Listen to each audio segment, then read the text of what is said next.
মেলা মানে কিন্তু প্রাণের মেলা, আর খুব ভালো লাগে যখন নতুন লেখকেরাও আশাবাদী হয় যে তারা সুন্দর কাজ আমাদের সবাইকে উপহার দিতে পারবে। একটি বিষয় কিন্তু প্রতিদিন 100-র বেশি বই প্রকাশিত হচ্ছে এবং আমাদের তরুণ অনেক লেখক লেখিকা কিন্তু আসছেন। আমরাও কিন্তু আমাদের এই অনুষ্ঠানে পাচ্ছি। এবারের বইমেলার প্রতিপাদ্য গতবারের মতোই পড়ো বই গড়দেশ বঙ্গবন্ধুর বাংলাদেশ। প্রিয় দর্শক, আপনারা নিশ্চয়ই সকলে বই পড়বেন, কারণ বই আপনাকে সমৃদ্ধ করবে এবং আমাদের জাতি হিসেবে জাতিকেও কিন্তু সমৃদ্ধ করবে। আমার সঙ্গে আরও একজন লেখক আছে।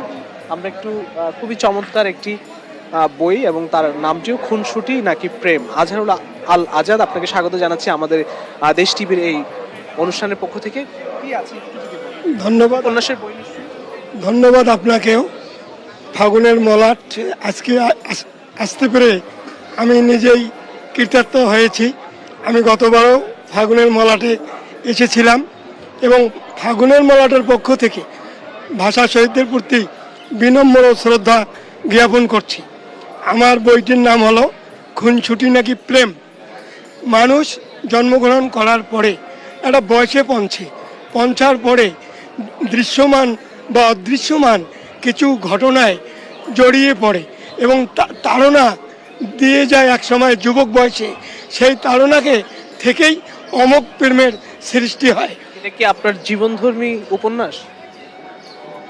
জি, এটা একটা জীবনধর্মী উপন্যাস এবং এই প্রেম থেকেই দেখা যায় যে কেউ প্রেমে জয়ী হয়, কেউ প্রেমে ছ্যাঁক খেয়ে। এ পর্যন্ত কয়টি বই বেরিয়েছে? এ পর্যন্ত আমার 12টি বই বের হয়েছে। খুবই চমৎকার। আসলে কেমন চলে বইগুলো? বই মোটামুটি আমার ভালোই ছিল। বইমেলা কেমন লাগে? বইমেলা তো ভালোই লাগার কথা। আমার মায়ের ভাষা বাংলা ভাষা, সেই ভাষার উপরেই একটা মেলা হচ্ছে। আমার বই আসতেছে, পাঠক আসতেছে, আমরা একে অপরের সঙ্গে ভাব বিনিময় করছি। আজকে ফাগুনের মলাটে এসেছি মায়ের ভাষার কারণে। এই ভাষা যদি কেউ আমার কেড়ে নিত তখন হয়তো আসতে পারতাম না, যে কারণে বইমেলাকে ভালোবাসি। অসংখ্য ধন্যবাদ আমাদের ফাগুনের মলাটের পক্ষ থেকে। প্রিয় দর্শক, আসলে আপনারা সকলে বইমেলা আসবেন।